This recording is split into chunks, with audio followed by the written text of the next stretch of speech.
জনগণকে মাটির সঙ্গে মিশে ফেলে দেওয়ার ঘোষণা তারাই দিয়েছে।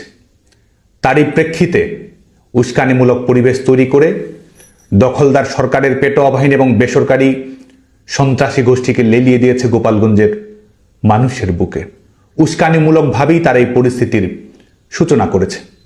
তাদের আসার মূল লক্ষ্যই ছিল জুলাই আগস্টে যেমন তারা মেটিকুলাস ডিজাইনের মাধ্যমে নিজেরা হত্যা করে সেই হত্যার দায়ভার অন্যদের উপর চাপিয়ে দিয়ে কৃত্রিম পরিবেশ পরিস্থিতি তৈরি করে পেছনের দরজা দিয়ে ক্ষমতায় যাওয়ার পথ প্রশস্ত করেছিল, ঠিক তেমনি নিজেদের অবৈধ ক্ষমতার নিরাপত্তা নিশ্চিত করার জন্য আজকেও তাদের প্রয়োজন লাশ, যে লাশ তাদের কাছে কখনো আন্দোলনের কাঁচামাল, কখনো ক্ষমতায় থাকার রসদ, এবং তারই বাস্তবায়ন তার আজকে এখানে তারা ঘটিয়েছে। সেটির একটি নমুনা আজকে গোটা বাংলাদেশের মানুষ আজকে তারা দেখেছে। গোপালগঞ্জের